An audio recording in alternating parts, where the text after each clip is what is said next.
Hi, everyone.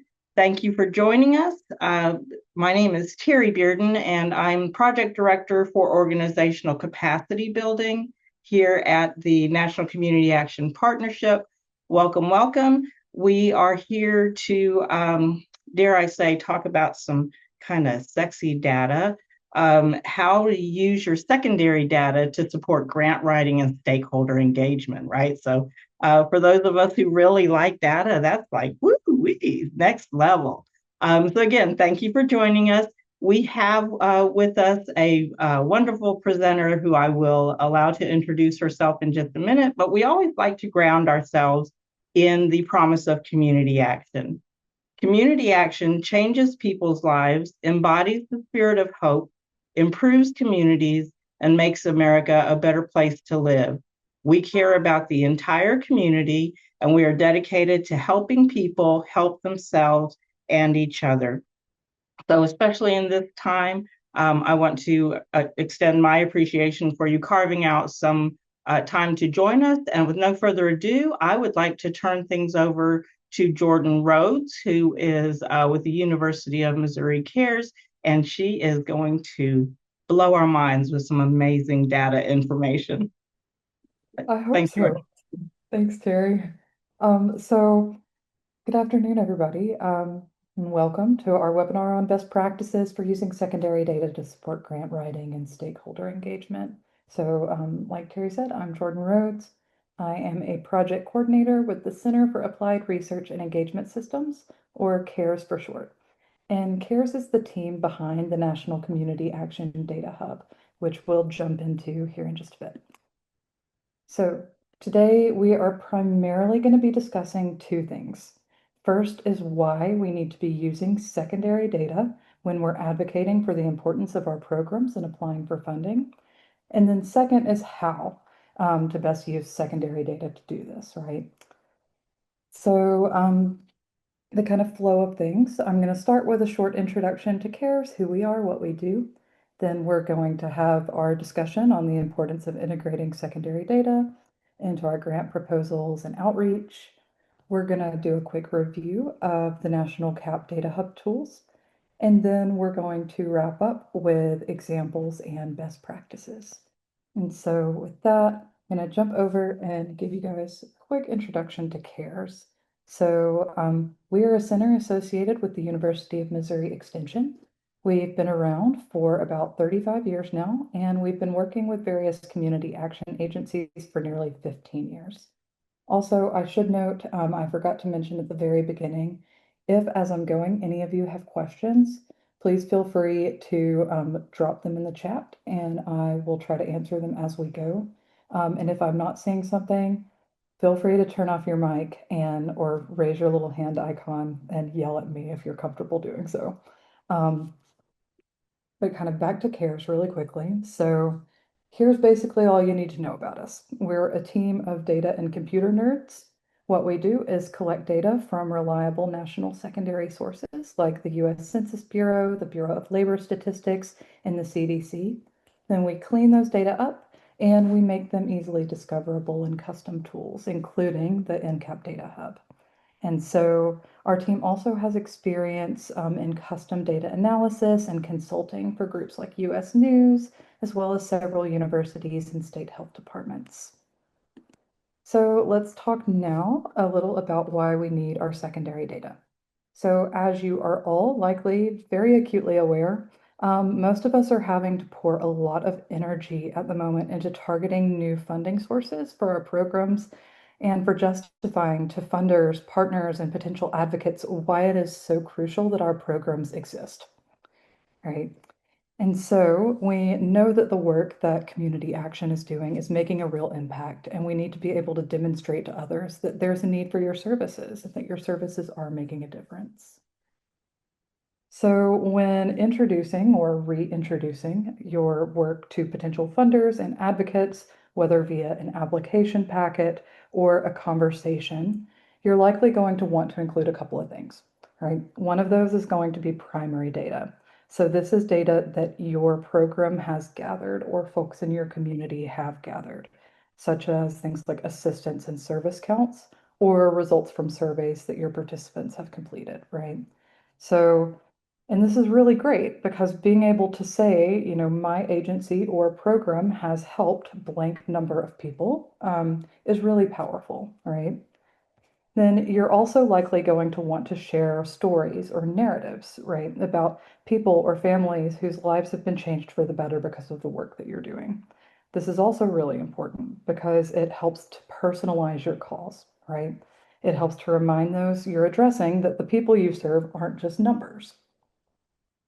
Now, when you're making this case for the work you do, it's also really great to utilize secondary data when relevant.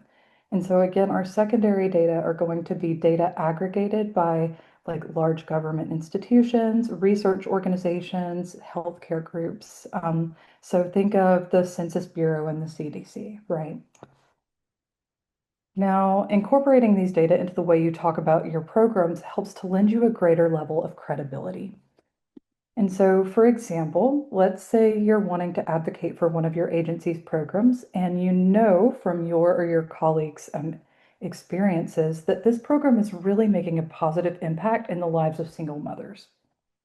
So, to communicate this, you might share some primary data if you have it. Being able to say, our records show that 70% of those who benefit from this program are single moms.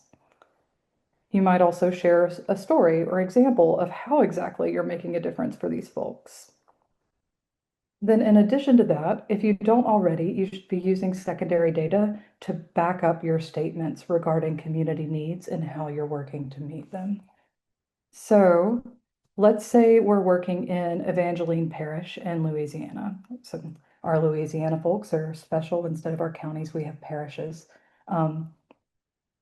And so we can pull in data from the American Community Survey from the US Census Bureau to show that there are approximately 1,050 single parent households led by women in this parish.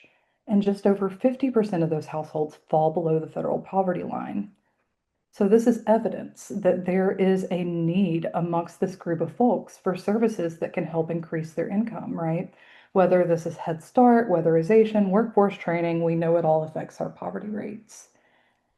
And so, being able to say, according to the 2019 to 2023 ACS estimates, which are most up-to-date ACS estimate releases, over 1,000 single mothers in this parish are living below the federal poverty level.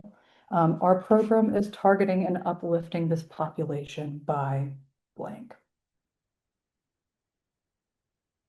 And so taking these secondary data and kind of plugging those in with our stories, with our primary data can be useful for a lot of different things, right? We're going to use it to help make cases for funding. We're going to use it for education, for developing and evaluating projects and programs, for building partnerships, informing plans, and telling stories about groups of folks. And so I am going to take a second and look at a comment we've received where it says, my biggest concern at this time is that previously trusted federal data is no longer. I'm looking forward to learning about where we can pull data on our programs and work. Yes. So as a lot of us are likely aware, the federal data landscape has been a little rocky recently.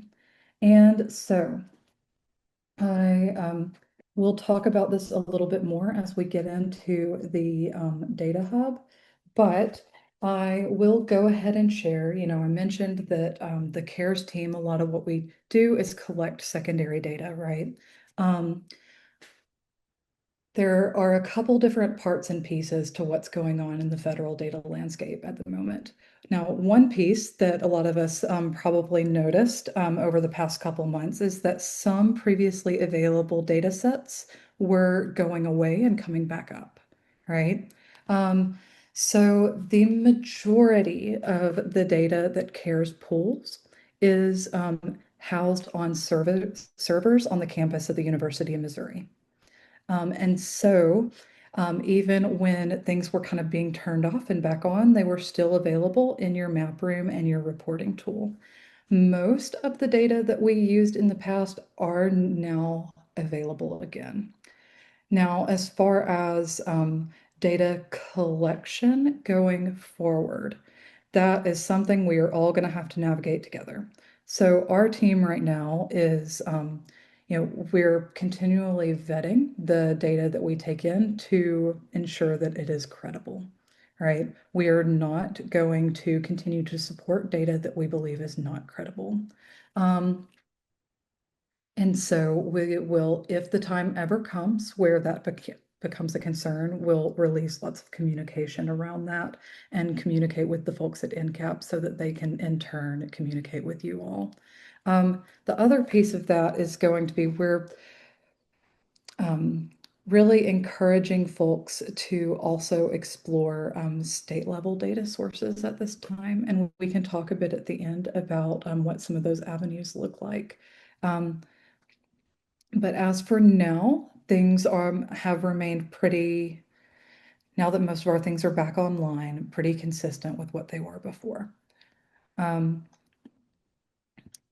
And so I'll go ahead and move us forward a little bit. So I'm not going to read this whole slide, but I do just want to remind you all that our decision makers often use primary and secondary data to prioritize and plan. And so we want to make sure that we are speaking their language and giving them the information that they need. And so this kind of brings us to our data tools. We've discussed a bit of the why for incorporating our secondary data. And so we're going to spend the majority of our time talking about how. So your National Community Action Data Hub here is a website built and maintained by the CARES team, and it contains two really robust tools for finding and visualizing secondary data, the assessment tool and the map room. So I'll give you a quick intro to both of these in just a moment. But first, I want to draw your attention to some of the secondary data sources that we're drawing from with these tools. So using these, you have a bulk of the data from these sources right at your fingertips. And so for any of you who have spent time digging through census data tables or various CDC data extraction tools, you know how much time can be saved by having all of these together in one place. Another great thing about utilizing these tools is that our team is really very well versed regarding best practices for data presentation. And so our tools are going to do a lot of the work for you. And so I'll go ahead and jump over to our website for a quick demo. And while I am doing that, I also wanted to speak a little bit further to our chat earlier just about concerns with federal data sets. So let me try to get over to my thing in the least messy way as possible. There we go.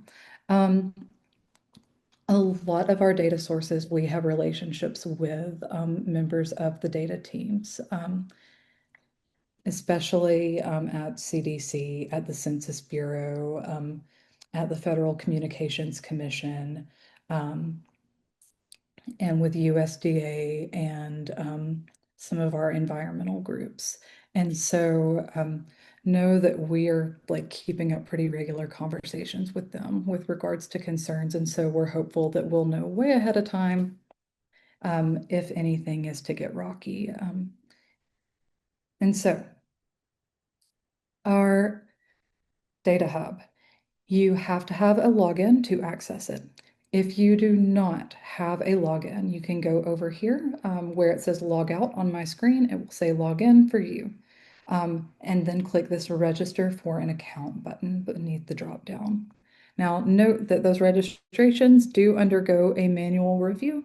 And so it will take a little bit for you to be able to get into your account, but I'll make sure that everybody who tries to register today is in by the end of the day today. And so with that, I'm going to jump us over to our different tools. We will start with our community needs assessment tool. And this tool is really simple and user-friendly, right? Step one, we're going to select our location of interest. Step two, we'll select our data of interest. And then step three, the tool does the work for you and generates a report. And So for our location options, we have the option to select by county, and we can select one or more counties. You also have the option to create a report for an entire state. For our Massachusetts folks, we have your municipalities listed here. And then we have two custom tools that allow you to get more granular areas for your reports. One is going to be the Draw My Area tool, and the other is Pick From Map. So super quickly, I will show us. So let's say if I go to Atlanta, Georgia, and it's going to zoom me in, and let's say I want to just create a report for a neighborhood. I can go in and draw my neighborhood. And I'm just clicking random points here, but you can really take your time and kind of draw the contours of the area that you are looking to evaluate. And then the tool is going to generate a report that gives you data just for this little area. And we do have information I'll show you at the end where you can find source and methodology info for how the data estimates are being generated for these areas. Now, our other location selection option, real quick, is going to be pick from map. This is going to get us location types that aren't just county level. And so if we wanted to look at cities and towns, zip codes, census tracts, school districts, House and Senate and congressional districts, here's where you do it. And so I'll go ahead just to show you really quickly. We'll select a zip code here. It's going to think. And then I am going to click to select my zip codes of interest. And there we go. Demo effect. It's going to get mad at me. There we go. And so note that these tools, because they are really robust and complex, every now and then they may lag, or they might like have a few issues. I'll show you where to find contact info for the CARES team. Always feel free to reach out if something is not working how you think it's supposed to. And our data team and programmers are really quick. Most of the time we have solutions by the end of the day when folks have an issue. And so I'm actually going to go back though and create us a report at the county level. And so we'll do Alabama since it's top of the list. And we'll do a couple of different counties. I'm going to do Madison County, which is pretty urban. We'll do Morgan, which is pretty suburban. And then we'll do Limestone, which is pretty rural. Then I'm going to click this data indicators button to go over here to our data. So as any of you who've used the tool know, this is where our list of data indicators live. You can click the drop down beside any category name to view the indicators associated with the category. These indicators were custom picked as data that are going to be either useful for community needs assessment processes or just useful for day-to-day research for your agencies. And so I am going to handpick a couple. I'll show you really quickly. If we want to add everything we got to our report, we can click the Select All Indicators button. To add everything we've got for a certain category, like income, we can click the checkbox beside the category name, and then we can click our checkboxes beside individual indicators to add those. So that's what we'll do here. And let's see, I am going to be interested in I will look at our population with any disability. And then I will look at, let's look at child poverty rates. And I might also look at youth not in school and not working. And then I'm going to click our number 3 here, and our tool's going to do the work for us. And so I'm going to talk us through the kind of makeup of this report, and then we'll kind of dive into kind of best practices that CARES is taking into consideration when we're making these reports and how you can replicate these when you're sharing other data. And we will also talk about some of these data sources in a bit more detail. So for our report, we are going to have our locations listed at the top. For every indicator that we selected over in step 2, we're going to have a bold heading in our report. Then we're going to have a table that's going to give us data for our report location, each of the counties we selected, and then we're always going to benchmark you to the state and to the United States. When relevant, we're also going to give you these nice benchmark dials, which show you how your report location is doing compared to the state. We also have the US benchmark here, but the dial is going to be green or red depending on whether you're doing better than or worse than your state. And so then we're always going to link back to the original source, and we are going to give you a map that is going to let you kind of explore the data a bit more granularly. So for example, our population with any disability, obviously we're looking at county level measurements here, but when we look at this map, we can tell that it is giving us a geography level that is much smaller than our counties, which are outlined in red. So we can go ahead and click this View Larger Map button to see that in our map room here, we are actually looking at these data at the census tract level. And we can go in here and change that to a different geography level if we're, looking for something a little different. Now I'll go back to our report and show us that for our indicators, we're also going to provide breakouts by age, gender, race, and ethnicity when available. And so those are really, really useful, right? Especially when we're using this tool to identify communities in need. We want to be as granular as possible with that. And so going back up here, there are a couple of things that I want to talk about. Now, first, when we are using secondary data, we want to ensure that we're using data that is as up to date as possible. Now, of course, there are exceptions to this rule. For example, if we are evaluating a program from 5 years ago, it makes sense to use some 5-year-old data. And we do house historic data in this site. And so the map room is going to be where you're going to go to find older data, and we'll kind of walk through that here in just a minute. In the assessment tool, we're always going to include the most up-to-date data we have, so you don't have to worry about tracking down any updates yourself. Let's see. And so I'm actually going to take us back to our data indicators list really quickly to show us a couple different things. So as I mentioned, we're pulling data from a lot of different sources, right? We have over 100 data sources that we are working with. And so if you are wondering about the data update schedule for a particular indicator, we are going to have the date, my report's going to have to reload, right here where we link back to our original data source. But you can also look at our dates for any indicator before you add it to the report by clicking the I button beside an indicator name. This is going to give you a nice little pop-up that gives you some info on data attributes, supplemental data that's going to be available with your indicator, and then our data source and our last update. And if we went to the ACS website, we would see that 2019 to 23 is our most up-to-date release.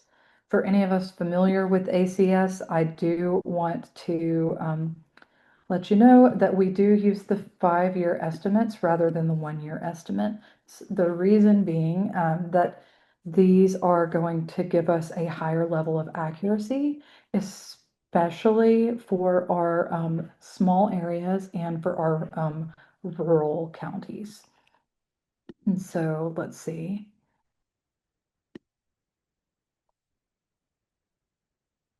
We looked at our I button pop up here. And so I am going to bring us back to our report. Oh, I remember the other thing I was going to mention. Sorry, you guys. So because we're pulling from so many sources too, we're working with a lot of different data update schedules. Some of our indicators update on an annual basis. Some of them update on a weekly basis or a monthly basis. And then there are some that are unfortunately a little slower, right? And we might get updates every 2, 3, or 5 years. And then we do have, I think for your report, we might have 1 or 2 indicators from the decennial census, which obviously decennial. So, okay, in addition to using our most up-to-date data, which our report kind of does for us, we are also going to remember as we are reading and interpreting these data that they are estimates. They are very good estimates, but there is, always going to be some wiggle room with the numbers that you are seeing on these reports. The technical data collection term for this, right, is going to be our margin of error. So we do collect these margin of error estimates for our data. The best way to find them is actually going to be to go to that map room again. And so I am going to take us to the map room once more. And let's say I'll click on this tract in Madison, Alabama, or Madison County. And that's going to show us, if we look at this pop-up, it's going to give me my census tract number, our GOID, um, our percentage of disabled population, our total for disabled population, and our margin of error. It's also going to give us the total population number and our margin of error for the total population. Note that these are a little high because we're looking at a really, really tiny geography level, right? They are going to be much lower once we get bigger. So when we're looking at zip code level or county level. And so I'll jump us back to our report. We also want to remember to always link back to our source, like I've said. And so if you were to screenshot this nice table and add it to an application or a report that you are producing, include the source information in your screenshot. Now, another thing that I've already mentioned is our use of benchmarks, right? They're going to help demonstrate the severity of a need in your community or, the excellence of your community strengths and achievements. And so these are always a very, very good thing to include. Note that in addition to our benchmark dials, we're also in our tables going to make our numbers green or red, depending on kind of how they measure up to that benchmark to the state. Now, one other thing you're going to want to do when you are sharing secondary data is provide visualizations when you can, right? Charts, graphs, and maps can really help you to engage an audience and allow folks to immediately see the disparities, successes, or trends that you're wanting to highlight. So data visualizations are our team's bread and butter. So we've taken care of a lot of the data viz best practices for you. But I'll go over a few of them as we look at some of these visualizations that we have available. So we have our bar charts, we have nice little donut charts, and I don't think I have a trend over time chart on this table, but we'll look at one in a bit. So we are always going to label our visualizations with easy to read text. This feels obvious, but people forget it. We're also going to ensure that no components of our visualizations are too small or cramped to be legible. And we're going to use colors for our charts and graphs with high levels of color contrast, ensuring that folks with color blindness or lower vision can still really easily interpret them. So if you are ever making your own visualizations, there are color contrast checkers that you can access for free online by Googling color contrast checker. And those are going to help you select colors that, aren't going to bother folks with low vision. So we're also going to use breakout data as much as possible, like we said, so data on age, gender, race, and ethnicity. I will go ahead and walk us through the remainder of our report. So we have our child poverty rates here. Again, with our kind of breakouts by gender, by ethnicity alone, by race. Then we also have our youth not working and not in school. I encourage you, if any of you have not utilized this tool, to really jump in and explore the indicators. Now I'm going to use this little donut button at the bottom to navigate back up to the top. This is a really handy navigational tool. You just click to open and close it, and then click an indicator title to navigate to it. This is really great when you've added, say, 75 indicators to your report and you don't want to scroll through hundreds and hundreds of pages. So a couple things to note. One is that you can download these reports as a PDF, an Excel table, or a Microsoft Word document. The Microsoft Word download is going to be very, very handy because you can copy and paste things out of that Microsoft Word document really easily. You can also add things into those Microsoft Word documents very easily. And so if you wanted to, add some of your primary data collection and format it, by copy and pasting some of our like chart styles, you can do that. We just ask that you keep our branding on the page in some form or fashion. We also have some really nice report options. We have the ability to create reports that only show indicators better than state average or indicators worse. Since I've only got betters right now, it's going to filter down my indicator. And so what it would do is remove, or my indicator list.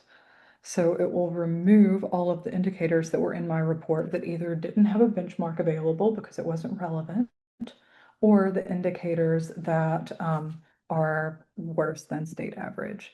And so this is a really nice way to, kind of produce a cheat sheet of where are we excelling, where do we have demonstrated needs. We also have the ability to generate quick facts and source and methodology reports. So this quick facts button is going to give you a nice little table that is going to give you a breakdown of the that you generated in your larger report. The source and methodology report is going to give you a bold heading for every indicator that you selected over in step 2, but instead of our tables and charts, we are going to have information on data background, methodology, and notes. And so those are going to be available again for each of your selected indicators. We also have the ability to share these reports as links. And then similarly with our maps, really quickly, so when we are sharing those, we want to always include our legend. We have the option to share those as links or to download them as various file types. And the map room, like I mentioned, is where our historic data lives. Our reporting tool has about 100 indicators. The map room has over 33,000 data layers. And so you can find those by clicking the Add Data button, then by either browsing by topic, browsing by source, or searching by keyword. So for example, if I'm looking for data on education attainment, I can click Education, Attainment, All Students, and then here's all the data that we have in this map room on education attainment. If I was looking for broadband data from the FCC, I can click Browse by Source. Here's our full list of sources we're utilizing. And go down to FCC Fabric data and broadband access. I would click the check mark beside a map layer name to add it to my map.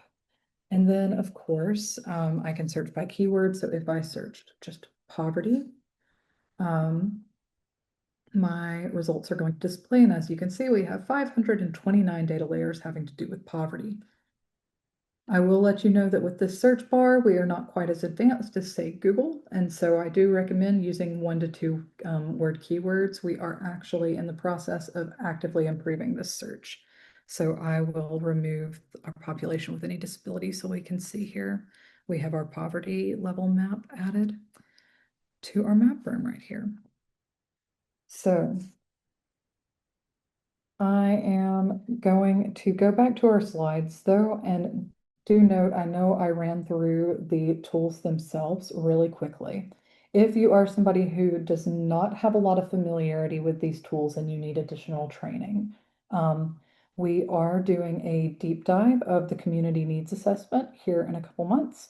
We are also we have some training videos available online and we have some support content on the site that you can use. And so I will point you towards that at the end. For now, I'm going to minimize, jump back to our slides really quickly, and I want to use a bit of our remaining time here to explore a few examples. So I've included some sample questions that you might see in some grant applications. And many of these are also just good things to know and be able to share with your partners, colleagues, and potential advocates. So first, we have a question here about how the demographics of your organization reflect those of the community that you serve. In order to answer this question, we obviously need data on our community demographics. So in particular, the breakout data in the assessment tool, where we are breaking down, so we have our total population indicator, but we have total population by age, by race, by gender. This is going to be really, really useful here. Now, another thing that we're really going to have to take into consideration when we're looking especially at demographic data, but at any of these data, is that we are beholden to the categories set by our data sources. So an example I always like to use is I have a colleague who is an Indigenous Ecuadorian, and she never knows what to put when she is filling out her demographic information, because usually, like what category, she's not white. She is maybe not a Native American in the sense that these questions are asking, but she does always put Native American, right? Because she is a native South American.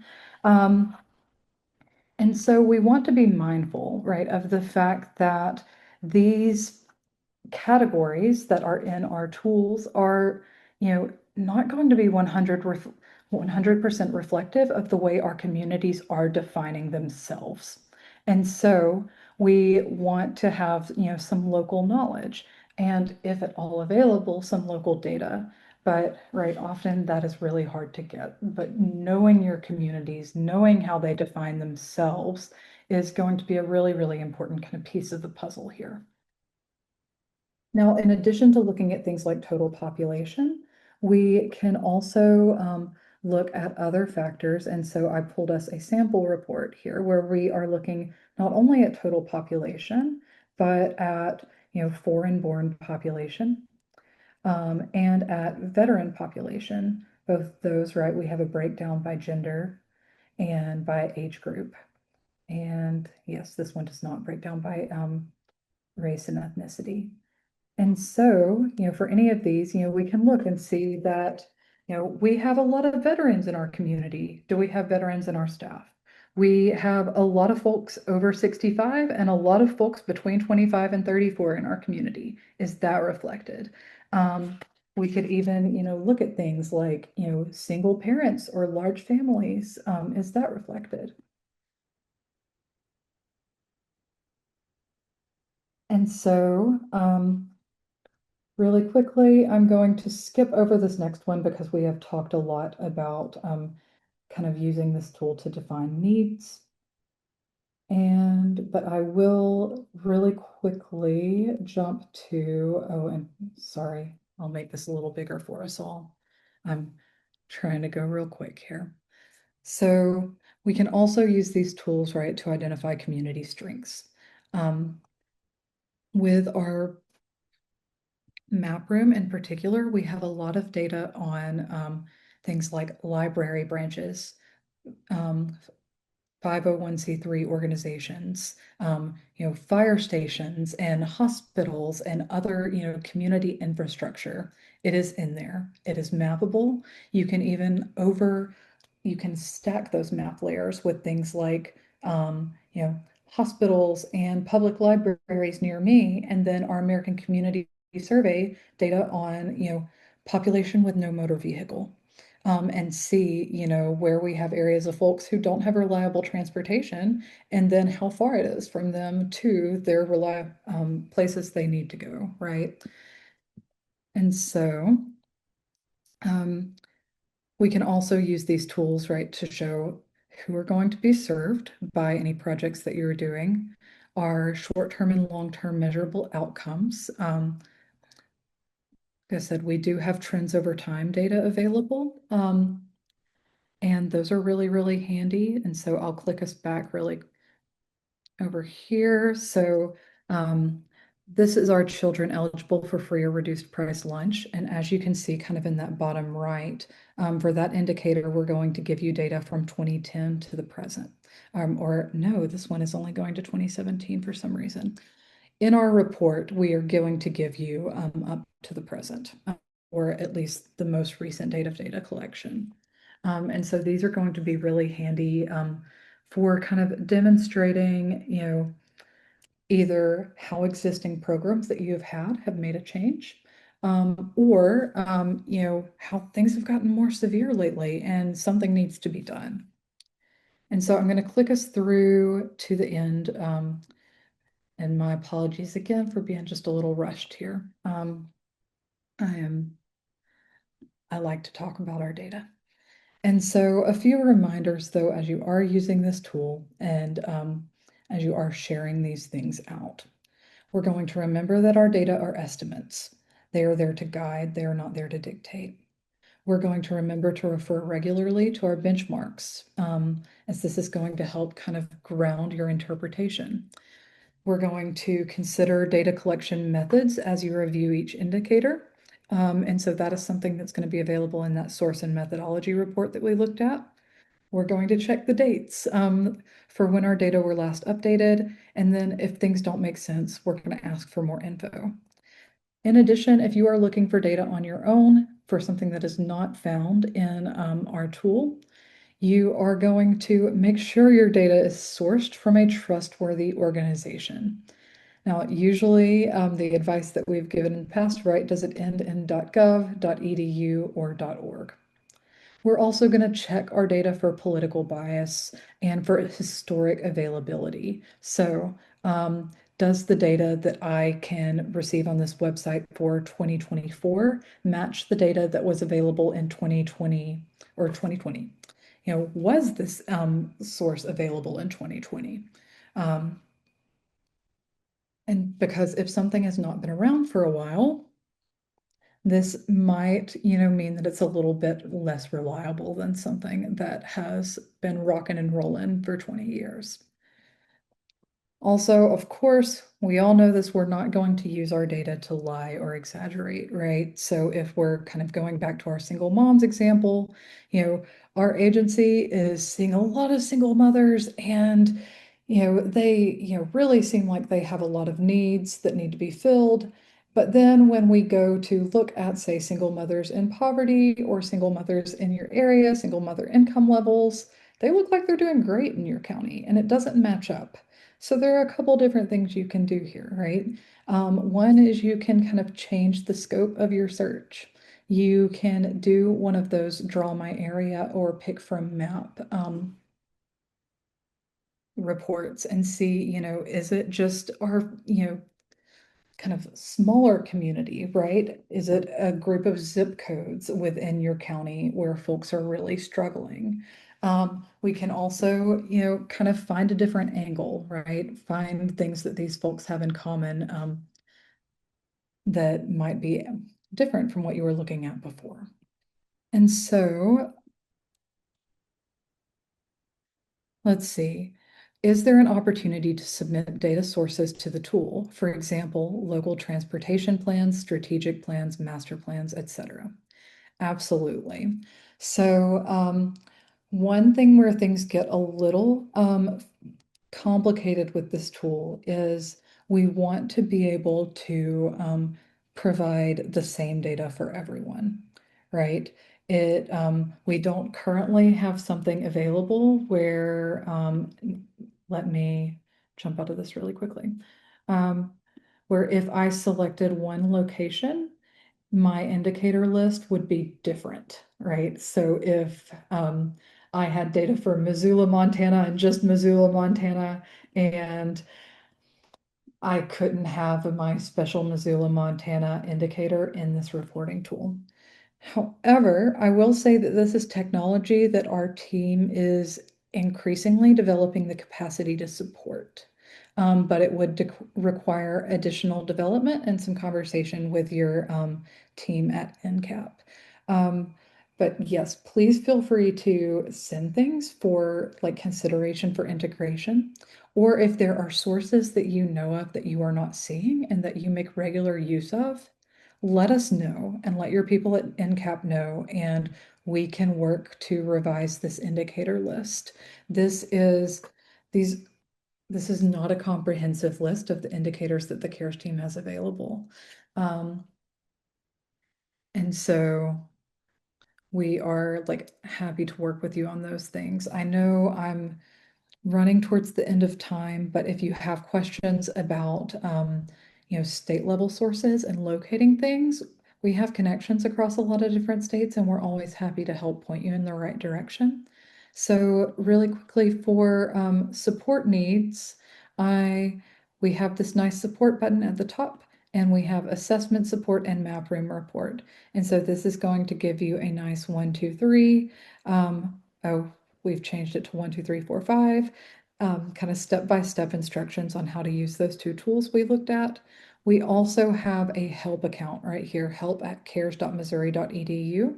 We're always happy to provide links to training videos, to jump on if you have questions, or to answer questions about data sources. And so with that though, I'll jump back to my slides again. And does anybody have questions? And if not, I'll pass it back over to Terry. Thank you, Jordan. You know how much I love the Data Hub. So I appreciate your time, and y'all continue to think about some questions. We may have a couple of minutes because I promise not to go on too long. But I do want to share with you a couple of things. One is that Jordan will be joining us in July, on July 22nd. And we're going to do a deep dive into the NCAP community Data Hub community assessment tool. So those of you who are responsible for the community assessment, join us, please. But also think about your teammates who are involved at different levels across your organization and share this information with them. And then I kind of told on myself a little bit by putting it on the same slide, but I'm just so excited. I can't stand it. We are back. The very popular NCAP data convening will be offered as a 1.5-day pre-conference session at the annual convention in Detroit. So come one, come all. It will be a wonderful data wonky time. We're looking forward to getting back together with all of our data-oriented friends across the network. But this is also for folks who are involved in any level, setting data policy, doing the day-to-day work with agency data. So we hope that all of you can join, or as many of you as possible, can join us at the Data Hub. We had a Data Hub in 2023. We've been holding our breath in anticipation of when we could put together another one, and it's coming in August. And then lastly, as you guys know, we value your opinion. And so we would like to ask you to complete a very brief evaluation for us and let us know, especially I think the thing I like to ask folks to provide us with these evaluations is let us know what else we can do. What other topics can we cover for you? What will help you do your jobs more effectively, more efficiently, and with hopefully a little bit less stress. So I am looking, I see Bobby Taylor said we utilize 211 data as well as community health assessments from local hospitals. In the future, will we be able to prompt the tool to create narratives for reports? So we have time. Okay. Probably yes. We actually, so we have been working on an update to this reporting tool that's probably still about a year away from rollout.